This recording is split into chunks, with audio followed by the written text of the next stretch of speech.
All right. Let's see what we got here this morning. Chris Courtney here, New Pragmatic. Just taking a minute to let CouchBot catch up to us. I typically clip these little bits and morsels off of the finished version of the feedback loop, but we definitely take a minute to let everything percolate in. This is the area. This is the moment in time when a lot of people if they're hanging out in Discord, they won't see the alert quite yet. Well, they won't see the alert yet because it hasn't fired, which is why I take a minute. But I hope you're doing well. This is got a decent day ahead of us. Decent day. Got portfolio potluck a little later in the day. Super excited about that. Always love seeing new portfolios come through. Typically, I find that a lot of people that jump into portfolio potluck are coming from other boot camps, and the work is a little rough, to be honest with you. And they need somebody to tell them that before they start applying for jobs. So we're happy to provide that service. Generally speaking, when I pull up some of the work from the New Pragmatic folks, your portfolios are winning. I gotta be honest with you. They've got the right tone. They're doing the right things. Figma did something weird here. That's interesting. Not sure why Figma took that long to load James's prototype, but it certainly loaded. Taking a peek at what he's got. Yeah, all right. Well, let's go ahead and get that going while we're waiting for CouchBot to do its thing. What else is going on? Yesterday, actually, Spotify released a version of its at least released a guide to basically understanding how they use Figma at Spotify design, and I found that to be really interesting. But that said, CouchBot has fired. It's time. It's time for the feedback loop. Chris Courtney here, New Pragmatic. It's so good to be back. CouchBot has told the group that we are raring to go in here, and we've got some interesting stuff to talk about today. So Rebecca's got working on her portfolio.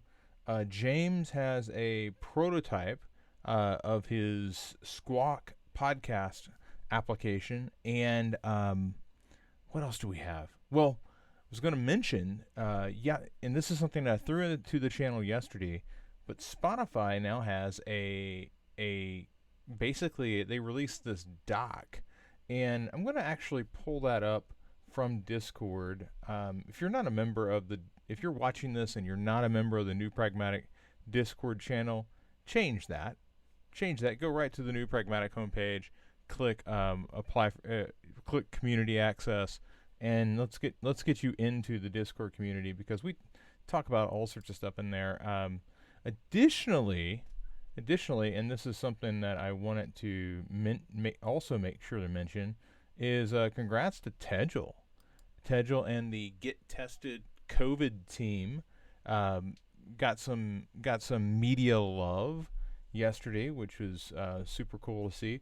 I'm going to go ahead and let's go ahead and share my screen. Let's get this kicked off. So there's a Spotify thing. We'll come back to that. Tejal and the Get Tested team was written up in GeekWire. You can see Tejal's work right there. It's super cool to see that. It's cool to see a project that she joined, maybe 2-3 weeks ago, and it actually functions. Like, if you go to the site, and the site, I'll be honest with you, it needs a little work. Get voice flow, that's not right. Let's just go to the site. So this is not a like something busted up here, Tejal, just for the record. But here you can see they're all these testing sites in New York City, and they're using open leaflet OpenStreetMap, so that's pretty cool. But if I go in here and I type in 60608, and I hit search, I get results back for Chicago, and that's pretty cool. I was not aware that they would have something out and ready to go so quickly. Although, gosh, man, Chicago, the South side of Chicago has 2 testing locations. Really? Come on.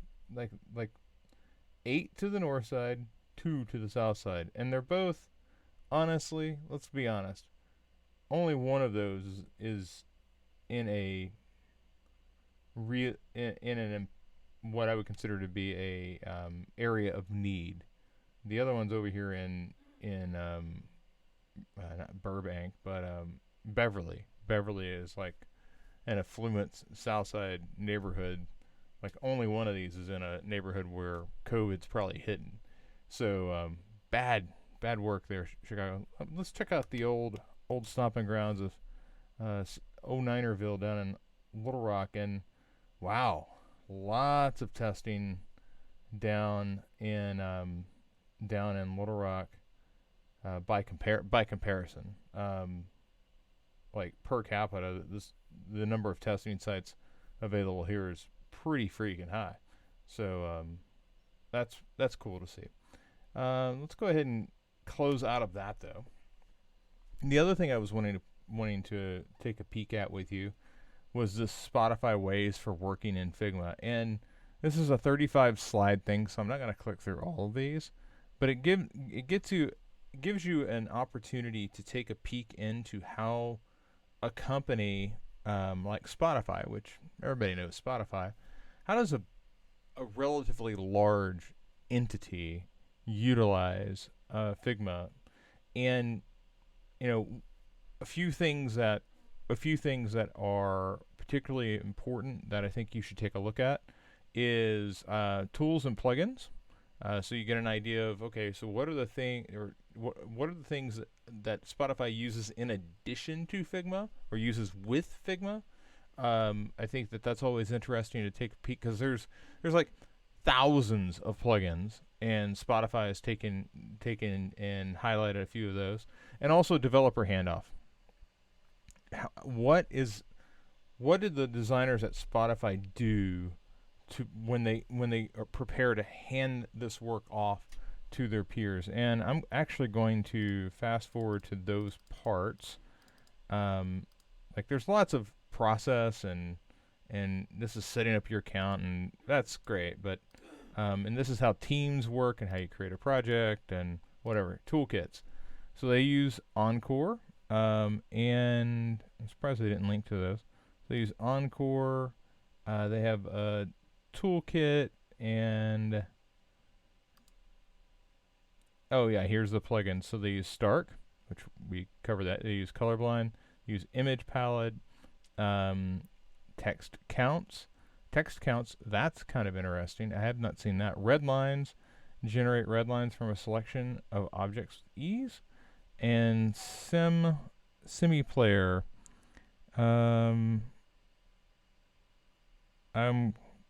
This plugin takes Figma select all with command to the next level.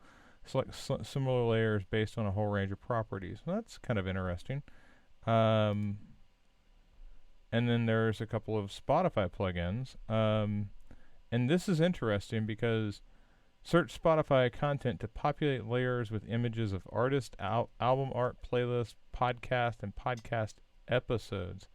That's super cool. I can't tell you how many times I've gone through and like grabbed album art for a mock-up or something. This is a way that you just like have the plugin and you search within the plugin. Really cool. So also wanting to take a look at what Handoff looks like.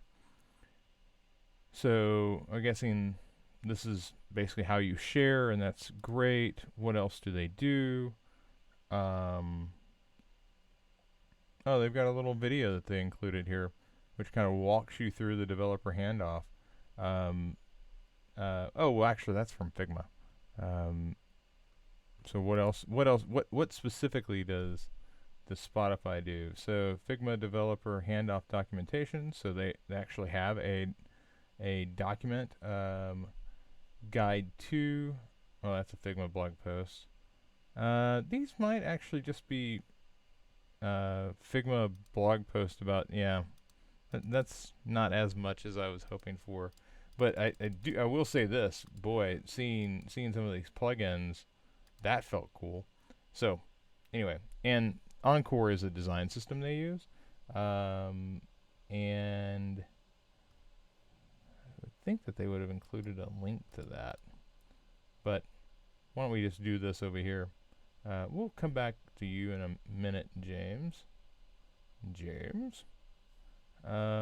Boy, you would think that I would like have a browser window open. Oh, it's because it's because I'm in full screen. Encore design system. And there it is. Super cool. So you can read more about their design system right over here. And this actually goes through, I've actually read this before. This goes through and talks about the ways that they have migrated design systems over the years. So this is not the first attempt that they had at a design system. Many organizations will go through multiple iterations of a design system before they actually land on one. So this is actually a good historical reference for what it's like to develop a design system and kind of the dead ends along the way. Really good article for that. So anyway, that came out yesterday, and I definitely wanted to make sure that we had that had a discussion about that because it's just super cool. Let's get back in here over here at James's prototype, because James has been working on Squawk for a while. James actually started Squawk. It must feel like a different life. If we take a look, it looks like James has cleared out some of the historical references to Squawk, and that's a little unfortunate. But I understand if it like maybe, oh well, this is user test and prototype, so you've split the file off. So we could probably go find the old versions of Squawk, but that's not pertinent to today's discussion. What is pertinent is, and I'll go ahead and full screen that. There we go. What is pertinent is looking at what James is trying to do with this prototype. It's not enough to just simply go through a prototype and kind of click around. That's not how you determine whether the prototype is functional or not. We're always specifically trying to test somewhere between 2 and 5 ideas. Now, I would never test just a single one with a external user, because you're like, unless it's really complicated. If it's a really complicated flow, then I guess. But I like to test somewhere. I really like to test closer to 5 things. Like, let's take this and push it around, and let's if we're gonna pull somebody in and have a conversation and go through all the trouble to set that up, I typically try to target 5. Anything more than that, you're asking a lot of them. But less than that, it's like, is it, if I did like 2 user tests, is it worth the setting up of a test? I always like testing. What I don't want to do is I don't want to waste I look at every conversation you have with a user as something you want to like cherish and protect. And if I use it, I then am saying, okay, I'm not going to go to the well with that user for X amount of time after this moment, because I don't want to be like constantly knocking on their door. Okay, so let's take a look let's see if James has his. James. Where's he at? Okay, so this is in a Google Doc, so I should be able to get to it. But I can't. So I'm just gonna read here. The plan. I plan to have two tests. One for the subscribe tab. The other one for the discover tab. I'm not sure if this is the best approach, but I'm afraid of overwhelming the participant with just one big prototype. Keep in mind, prototypes and user tests are not something that I encourage you to just hand over and say, can you do this? I really would like for you to set up a call with that individual, and be there to observe how they go through the prototype, and you'll be there with a particular prompt. So the subscribe tab. Let's take a look at the subscribe tab here. So we've got okay. So what I'm going to guess, and let's just because I can't access the file. I did ask for permission, but I can't access the file for the subscribe tab. But I'm going to guess there is something related to subscribing. So I'm going to guess the question would be along the lines of find a way to subscribe to Pivot, the Pivot podcast. So I'm going to guess that if I go to following, I can see like who I'm following. If I go to Pivot, I can. It's really clean, by the way. I'm not sure how to subscribe. It looks like I might already be subscribed, and I'm not sure why the whole thing is blinking. Let's go to Kara Swisher here. Okay, so that's Kara Swisher, and I go back, and that's all good. If I click on this, I get a sense of the okay, so I guess I have to play. And now I'm in this mode, and okay, so now I get this player. It does jump here a little bit. It's a minor thing. Yeah, I'm not quite sure how I'm supposed to subscribe. Just between us cool cats and kittens. Also, I did notice that on... Oh, that's weird. How do I get in here? Let's... yeah,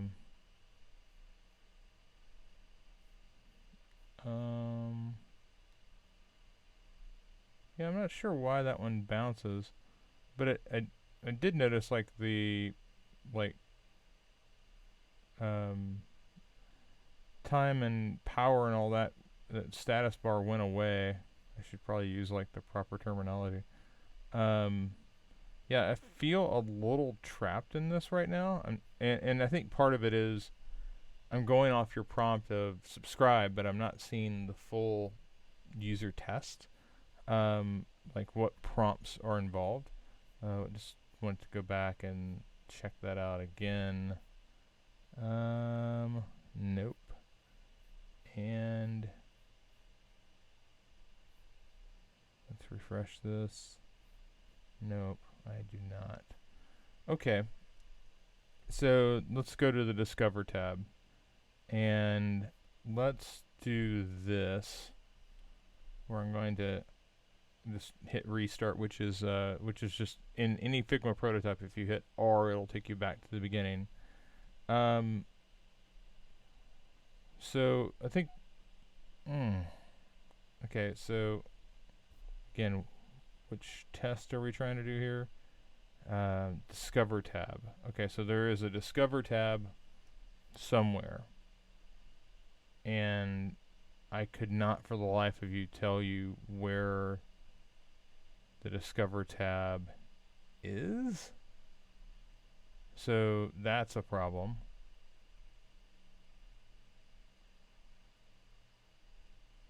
Yeah. So um, it looks it looks really nice. Okay, but we're missing some. First of all, I just need access to know exactly where your user test is trying to go, and that's locked away.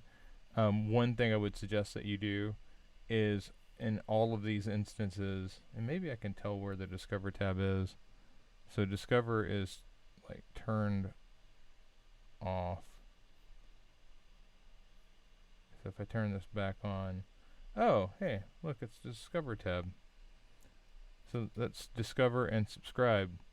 And boy, I got to tell you, I really think that you need those descriptors at the bottom. Are they at the bottom? They are at the bottom. Whoa. Okay. So let's go back over here and take a look at something. Oh. Okay. Well, let's try to fix this. Because I could not tell from those icons what the hell those were. Now I know they're Discover and Subscribe. Okay. So let's look at. Let's put the device Chrome on this and see if that will help it. Alright, now let's look. And suddenly you can see everything. Well, that's helpful. Let's make this fit. Scale down to fit. Okay. So now we've got this, and now I can go, oh, well, that's the Discover tab. And now I go into the Discover tab. And I see NBA, and I can go to subscribe tab, and man, this is so much better when I can see those names. So whatever you do, don't not have those names available. And now this is appearing. I just want to kind of go in and see if it seemed like the Chrome last time was kind of a big deal. If we hit play, now we're in here, and then I hit pause. If I hit this, that it just expands. Yeah. Okay, so the Chrome just has to be on this thing. Otherwise, you're going to get this weird clippy thing at the bottom, which isn't present now. And I think that is super telling. Also, your status bar is not showing up here at the top, which is kind of unfortunate. And when it comes back out of podcast, this is no longer selectable because we've kind of rabbit holed somehow to another area. So that's something that I want you to look at as well. It's super clean, but my issue again is without having the exact prompts that you're going through, because they're locked right now. I don't feel like I can properly test it. So I can't I don't want to pass judgment on it, and I can't pass judgment on it at this moment. One thing I would say though is right here, I would center those controls up. If you don't want to have them centered up, have them off kilter enough to where it's clear that these controls aren't meant to be centered. Because right now it looks like that play pause button is trying to be in the middle, and because you've got a 3-column design here, it's easy to tell that it's not. Okay, but I do like it. I do think that there's a lot to like here. It's just it needs a bit more work, but super cool. I like it, and let's move forward. Okay. Also, might be helpful to have that Spotify plugin. And you know what? While we're here, I'm just going to take a second because I just want to install it. Spoot Spotify. Let's look for Spotify. So Spotify UI. I got to go to plugins. Coda for Figma. Design with data from apps like Spotify. This is not.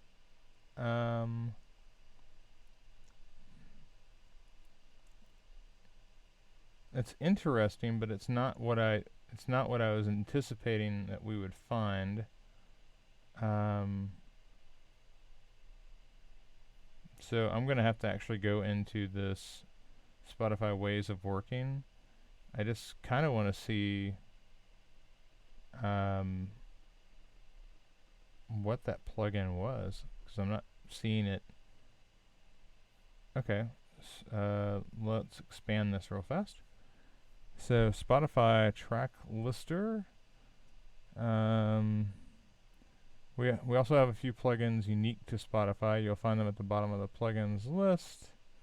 Okay, so these must be internal plugins. Well, that's sad. I'm just sad. I thought I could use it.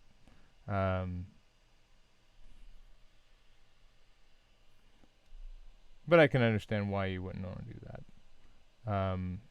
So it's probably you have to be on their team to access this tool. Hey, great reason to work for Spotify, for the record. But it does seem like if I back out of that,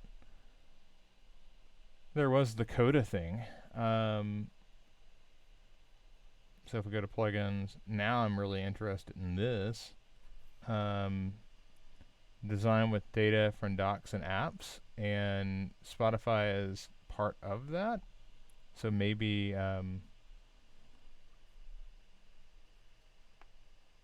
so maybe we'll do some investigation around this. I'm not quite sure how it functions yet, but we were going to do a tutorial around how to use. There's plugins for like Google Docs, and we were going to take a look at that. So maybe that's one of the next things we'll do. All right, moving on. Got a question here from Rebecca. She's working on the coding for the CarePoint Care site, and maybe that is why I constantly mess up the name on that one. Because I know I've called it CarePoint and then changed it back to Care Site numerous times, and maybe there's actually that name is, maybe one's the company, one's the product. I'd love some help getting the hero image and text to look right, and some help with responsive issues we were discussing on the call Monday. I pushed everything I did over to GitHub so far. So what we're going to do is we're going to go boot up. Yeah, okay. So I've already pulled in her changes. Let's go live to see where she's at. So this be her. Is there anything on the homepage yet? There's not, so I'm going to need to kind of drill down to it. Well, actually, let's see what she called it. CarePoint.html, and let's open in live server. That just makes it easier. Okay, so right now this is you, and I'm taking a peek, just kind of diving down through. It looks like this is familiar. So you basically just brought over the existing Okta prototype or Okta case study, and you're kind of reusing it, and that's fine. I get it. I do. I'd encourage you to make sure that you take out all the stuff that doesn't belong. So here, what we need to do is we need to basically take a peek under the hood and see. Let's see what you've got for images to begin with. I'm going to close down some of these things that I'm not necessarily interested in tackling at the moment. Let's just focus on this hero unit. You've got the CarePoint logo. Main content, wide container. I'm going to guess that this is like... okay, so there's project overview. I'm going to guess that this main content has a background image. Again, it's been a hot minute since we've worked through this. So we're going to find main content, and it'd be help if my keyboard was functional. So that isn't how that's in there. Let's just take a look. It actually might be on the section. It's Octa Hero. Okay, so Octa mockups. Got it. So Octa Hero is how that's being used. So we're gonna need like care hero. I'm just gonna copy this over, and let's come back to your style sheet and let's find Octa Hero.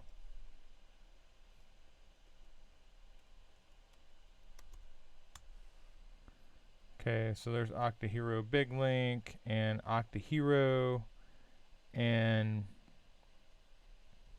Octa Hero is, I essentially want to copy everything that's there. So I'm just going to append care hero to this, so we're starting off at the right point. And I'm going to say, okay, well, dot care hero, and then we're going to switch this background image. And of course, I'm going to have to do some tweaking to this, but this gives me the ability to change to a background image. And I'm going to go look in images for, I see CarePoint Hero 2x PNG, so, okay. There's going to need to be some work here, and I'll show you why. So we'll just say for now we're going to say CarePoint. Well, where's the name for it? Yeah, Hero 2x. We're going to save it, and then we're going to come back and we're going to refresh. And oh, I haven't changed that out. Gotta change that part out. Oh, actually, I just need to save it.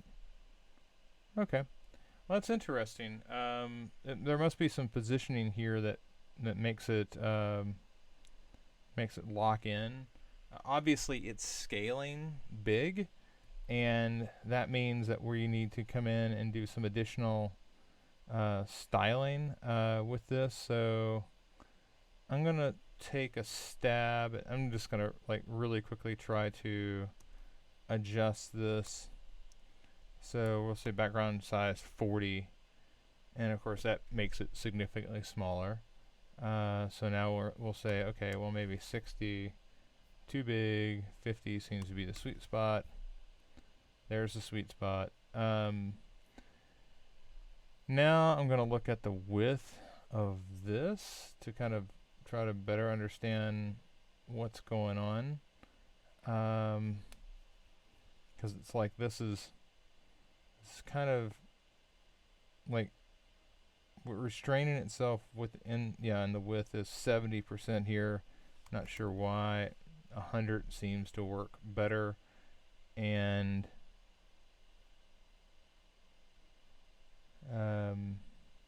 yeah, so that's kind of getting in the range. I would like to soak up some of this, and this might be just positioning. And also, one thing I would point out is the gray that you're using right now is so close to the gray of the monitor that it's kind of like it kind of disappears, especially over here. It's like it's exact. So I would adjust the background to let this kind of pop off more. I don't know. Let's see what else we've got here. So background position. And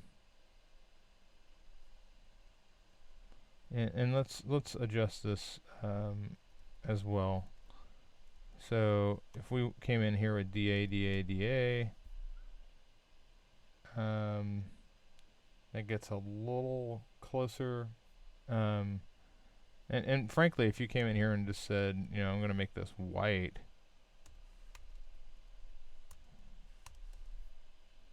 Oh, the problem there is actually, I don't think it's a problem at all to be honest with you. But again, that's your call. But you can adjust that right here. I think the dark gray just kind of feels dingy. But I do like the idea of taking the content.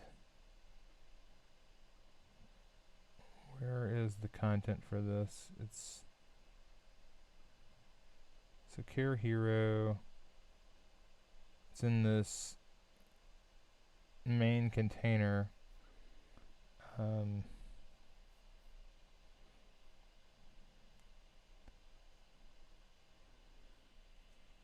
So how I would overwrite this is I would probably come in and say, okay, well, Care Hero,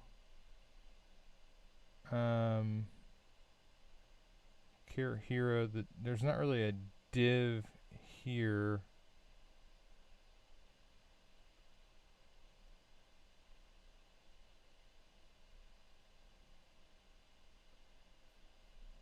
How are you sizing that image? Oh yeah, Care Hero. Yeah, you've got it on half. Okay, so there's a few different ways that you could do this. You could simply just take it off, and I think that would be a good idea. And then come into intro and say, okay, well, maybe you're 90%, maybe you're 100%. Care point's not going to go up with it. You want to make sure that image is strong enough that it holds its own. But I would come in and I would simply say Care Hero dot intro. So let's just do this. So here we're doing a lot of stuff with Care Hero. Here Care Hero dot intro. So we're targeting both, and I'm just gonna say with 100%. And that's got it. So now obviously you've got some responsive issues here, because when this goes down, it's not an effective background image. So I wonder if you switch to some other image for mobile. You don't have to keep the same image for both. You could simply just on mobile switch to a different image. I might suggest that for this because it's a background element. The other thing you could do is you could hide that image and then just have another image, just place an image that shows up on mobile that appears at the top of this. And then, it could be relatively small, so it doesn't take up a lot of bandwidth. And then, it could be the same image actually, but just placed and basically above this. So if we came in and I'm just going to, for grins, take this image class of CarePoint logo, and now we're going to pull in, let's just go into your style sheet and grab. And again, I say this not knowing if it's what you want to do, because I know that you're kind of spitballing this as you move forward, but forget for a second that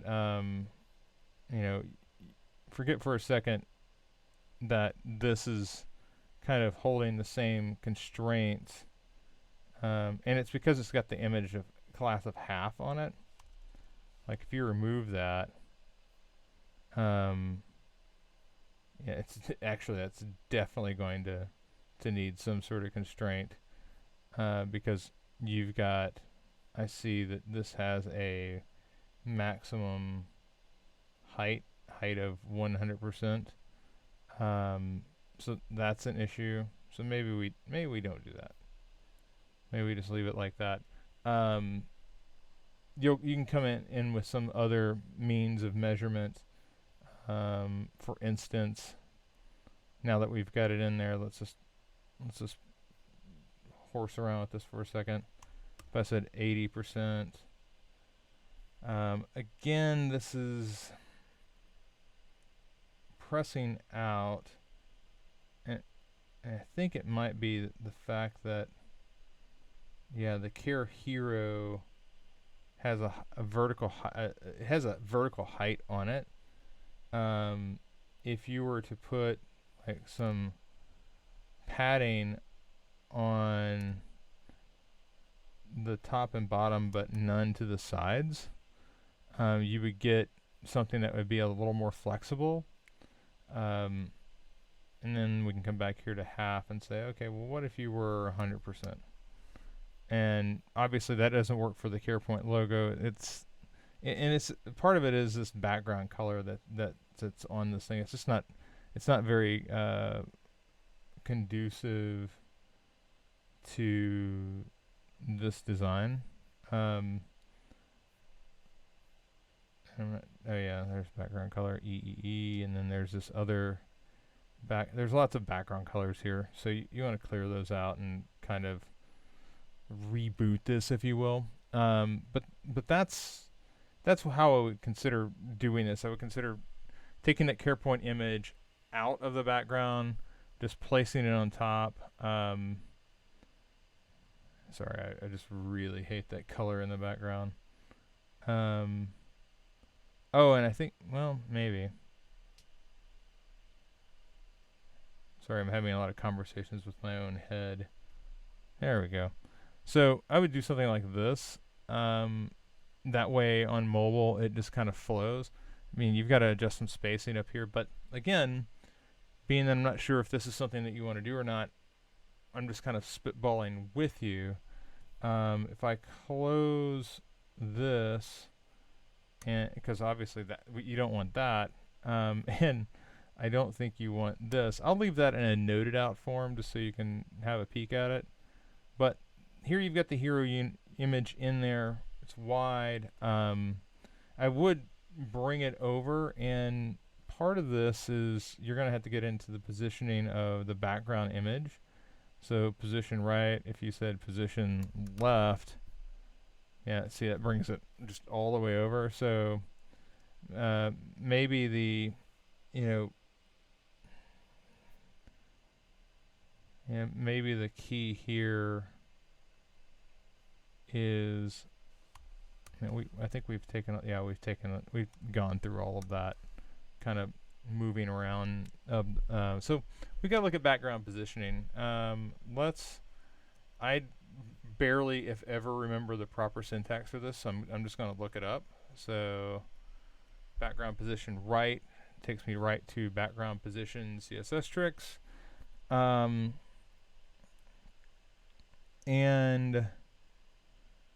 we're using keywords right now. Perhaps we should be using percentages.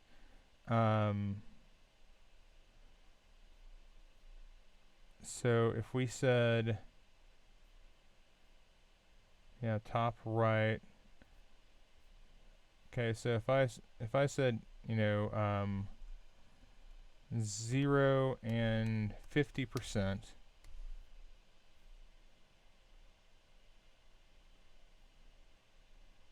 So that didn't work for me very well, and I think if I remember correctly, this is because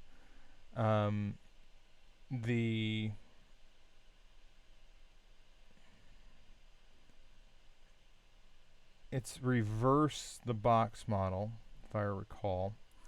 The vertical offset is set to center. You declare two values. The first value is a horizontal offset. The second value is the vertical offset. You can specify 3 values. So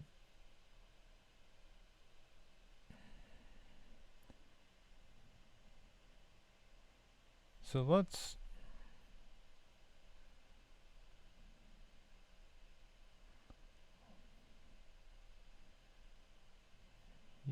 so this is right, 45 pixels. I think what you're looking for is more like this. And what this is doing is saying, okay, you're going to go over to the right. You're going to be 45 pixels off of the right edge. You're going to be 20 pixels off of the bottom. So let's take that approach, paste it in. See, and this is kind of, you were asking about type yesterday, and like what whimsical type approach should I use? And the answer I said was any one that you basically understand.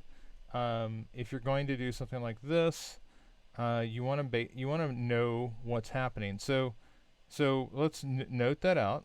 So I'm going to note out background position, and you can see it's locked to that right side.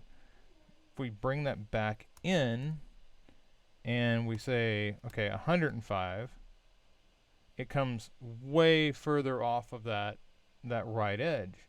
So that means as this is adjusted, it's going to basically lock position with that right edge now, and now you've got a much different responsive situation, which means you'd probably want to come through and adjust this with a media query at some point along the way. What you decide to do with it is up to you. I'm going to leave it in here as a note, so you can kind of see what the numbers are that we pulled a rabbit out of a hat, but we understand what they're doing. And when you understand what the numbers are doing, like, okay, it's position right, and then I'm going to come 105 pixels off that right edge. All right. And it's like a hard-coded thing. It's not going to like move around in a percentage-based way. Could you use percentages here? Sure. That's what the documentation says. Bottom, okay, 20 pixels off the bottom. You know how that works. You can you're now in a position where you can begin working with those numbers to come up with a design that works for you. My only suggestion would be that when you get to that point for your desktop, you make breakpoints along the way that allows you to get closer to a design that doesn't bust like this. Okay, so that's where I'm going to leave it. I'm going to push those changes up now because I know how I am. And if I sit here and wrap the show up and say, and we're done, I'll forget to send these commits, updates.